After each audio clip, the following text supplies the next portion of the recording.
Hi everyone. I'm so excited to be here and feel so honored.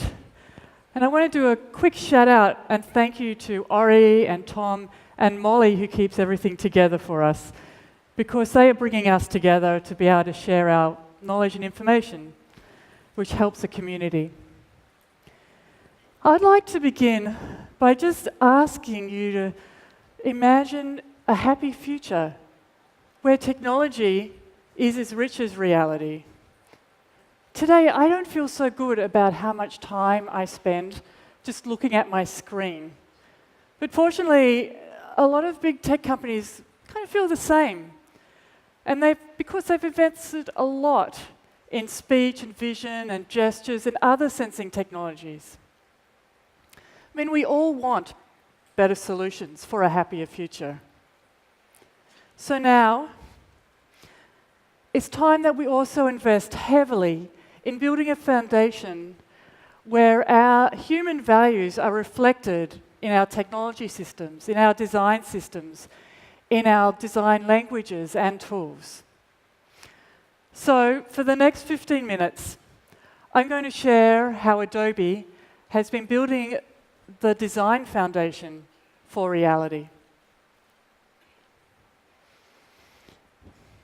So I'm Silka from Adobe, and 8 years ago, Matt Miesnieks, who is somewhere in the audience, and myself founded Deco, an AR startup. And we built visioning sensing technology, a bit like AR Core today, and designed solutions that we felt for a better future. And today we have this technology, and it's robust enough for us to build, I believe, the design foundations on top of. And here is how it stacks up. We have tracking, a technology that lets you place digital objects in the world. We also recently have multiplayer that has come to us thanks to the AR cloud. We also have machine learning platforms that can recognize objects, people, and so much more. And lastly, we have billions of AR-enabled mobiles. And soon we should have customer-grade AR glasses. Is this mic giving us problems? Can you hear me okay? Okay, great. Oops.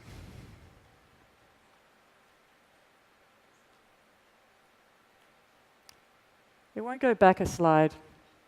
Okay, this is great. Okay, one more.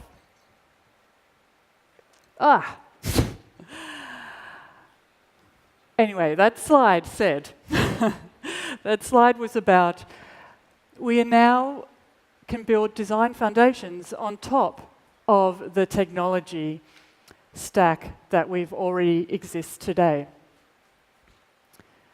And tools is one of the first levels to add on top of the technology stack.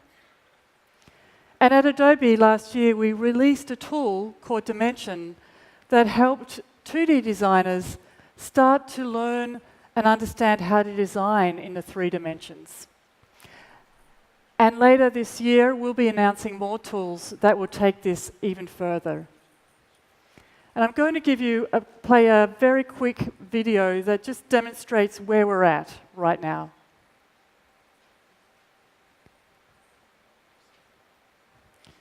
As you can see, you can take 3D objects with computer vision, understands the environment, and adds perspective and lighting with a user interface you're used to. So 8 years ago, designers only thought about screens and their interactions. But today we're inventing completely new interactions with unlimited space. And while the Adobe community is incredibly excited, but they are also a little confused about what is possible and how to get started. We all need to continue sharing what our best principles are for designing in reality. What are good design patterns? And I'm seeing a lot already today, but we need to see more.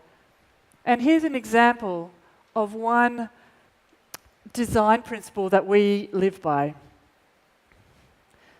Design in reality, placed in reality, becomes physical just by default. So we need to be designing interactions that also respond in the same way, physically, to our touch, and even to the sense of us being in the space. And this will lead to products that feel more natural and feel intuitive by nature.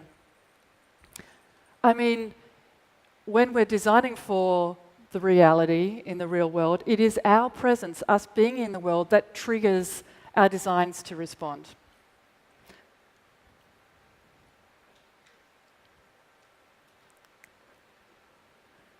And 8 years ago, designers spoke up for human-centered design, and we earned a seat at the C-level table.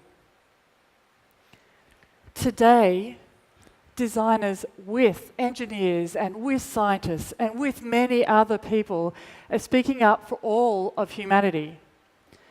Because we want to proactively be building systems that act well now, but also into the future. And when we have all experienced in some form some unintended consequences of artificial intelligence, like fake news or privacy violations. But we can look at this in a different perspective and see maybe how we can reverse that a little by designing for intended benefits when we put sensors in objects. For example, cars and buildings and things are being filled with sensors. And if we see these sensors connected, and I like to think of it a little bit like the human nervous system, where if one part of our body is hurt, the whole body knows about it and can respond. So imagine the sensors in your car can detect if you go over a pothole on 7th and Townsend and sends a message to the local council of how big this pothole is, and they can do something about it. What if a building could sense whether people were happy in the space or uncomfortable and send that data back to the architects so that they could make changes to the building? And wouldn't it be incredible if industrial designers could actually know when their products are out in the world, if they get put in the trash, or actually how they're used? I mean, that data would be very valuable to a designer to make products actually better. Maybe even reduce the trillions of dollars spent on advertising to us and the number of unwanted products that get put in our trash.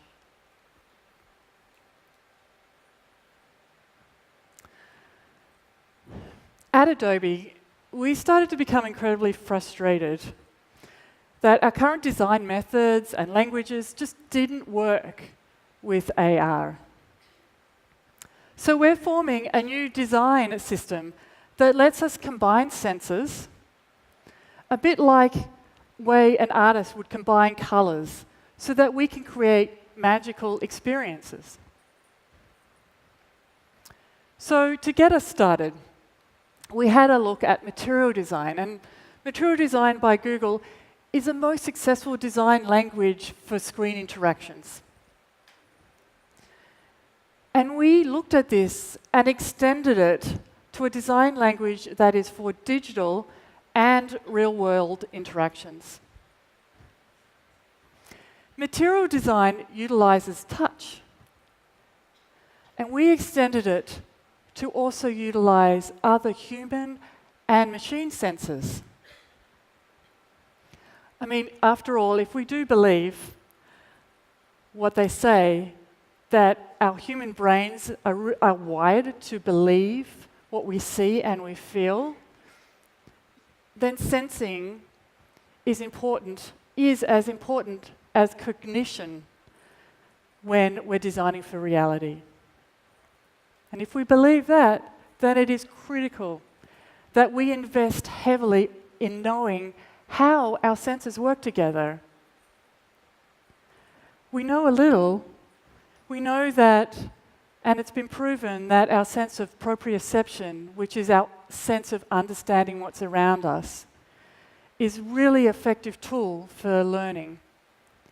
And we know a little about our sense of agency, which is how we make choices, and our ability to make choices, is an effective tool for self-directed tasks. But little else is known about our senses and how they work together.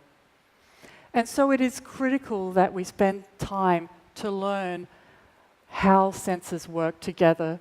And I'm going to show you some of the work that we've done at Adobe to try to explore this and understand it for ourselves. And I'm excited to share it with you today. So the first thing we did was to break up the senses and build a sensory framework.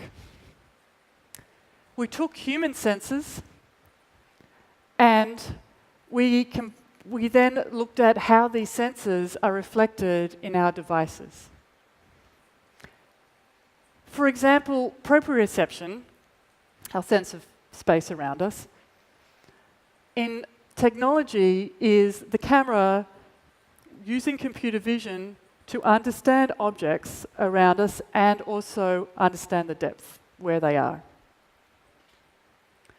So we did some experiments and noticed that when we emphasized one sense in our experiments, we had completely different outcomes. And I'm going to show you this next example. We focused on proprioception, the idea of space around us. We believe that animation is a core skill needed in AR. But today, it's very difficult to animate. You need years of training, and it's a complex, long task. And we thought, how can we make this tool simple enough for everyone to use quickly? So we built a prototype which allows you to capture natural motion in the world and then add it to any digital objects that you design. And you can capture it you can capture any motion with what the camera can actually see. And it was very exciting to see people playing with this tool and being able to animate for the first time. To them, it felt magical.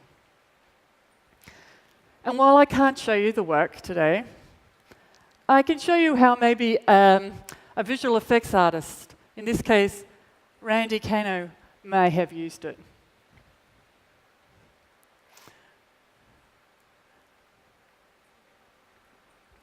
And our second example, we focused on the sense of agency, control and choice.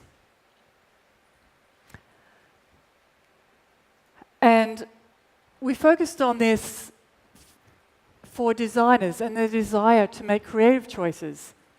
And we used it and wondered how it could help to speed up a design process and make it more enjoyable.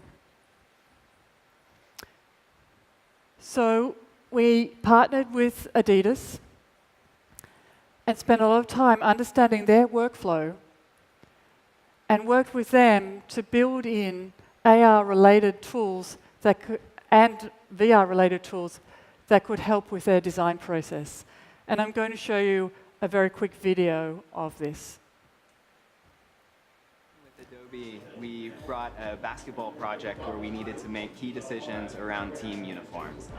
As you can imagine, these players are 7 feet tall. It's hard to visualize what clothing looks like looking at those outfits, uniforms on a screen. But in 3D, using Adobe Dimension, we can show what those uniforms will look like draped over a human character. We work with a multitude of tools to the goal of making it palatable for a lot of designers. We've scanned athletes to get a 3D representational object of them. These will match exactly what our 3D model looks like in Dimension. So like here we have that actually mapped over our person. And what's really exciting today is we're launching an integration with Adobe Experience Manager that allows a dimension file to be published to a web experience or an AR experience or a VR experience. Having a single platform applied from design all the way through to marketing is really the opportunity.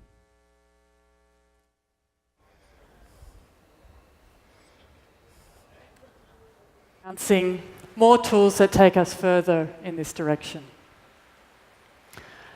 Next, we wanted to learn how AR could be used in ways that no one yet has thought of. And to do that, we reached out to some amazing artists. In this case, Zach Lieberman and Momo Q. And they are a pair of AR artists and coders, and they are also passionate about making tools simple for everybody. They focused on proprioception, but as you can see, they also focused on a lot of other senses that are bolded. And I love this quote by Zach. It just makes me think what is the meaning of AR beyond the technology. So first work they did was with face tracking. And they wanted to make face tracking a tool, a little unlike what Snapchat and Facebook and others are doing, which is focusing on beauty. So they mapped the face movements to events, like you blink an eye, and it will play a sound, or you move your head, and it will trigger an animation. They were looking at the face as an instrument.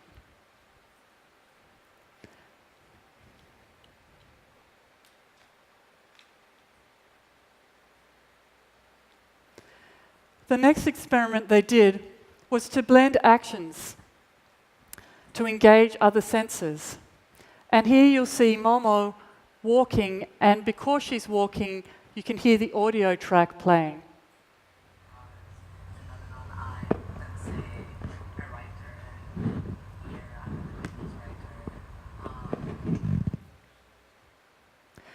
Next, they wanted to know what just makes AR playable.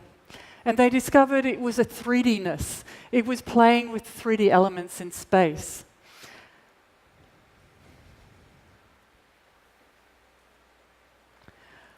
So they combined all the things that they'd learned and built an app called WeirdType, which is available on the App Store today. And here is their first Hello World experience. You can walk through the words and back through the words, and you can read them as you go, and so your body becomes part of the experience. Then we waited and watched how other people used the app. And we saw that people were using words to float into space and use depth to express an emotion in the context of where they were.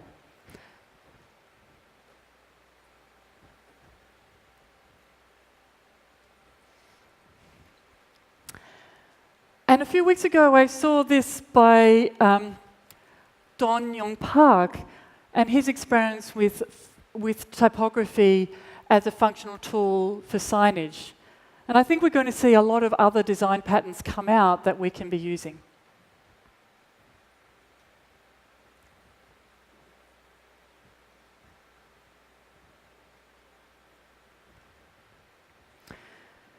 So now we've seen how combining senses together gives us a sense of joy, but also engages other senses. I mean, in the same way that we just love to hang out together, a little more than we love to hang out online, because it does engage more of our senses and creates a human bond between us, something that we all need and desire. So, in 1970, industrial designer Dieter Rams famously wrote 10 principles of good design for static design. But today we live in a world where design can actually push back, can respond and sense things. And although you may feel uncomfortable by the new age of augmented reality, powered by machine intelligence? Well, guess what? So do I. It's really an extraordinary period in history. And we are the people that are building the foundation for this period. It is us together, the designers, with the engineers, with the cognitive scientists, entrepreneurs, and so many more people. So, if we challenge ourselves to look beyond technology and its function, and put some energy towards building a good design foundations, we can actually build a future that is a little more empathetic by nature. Thank you.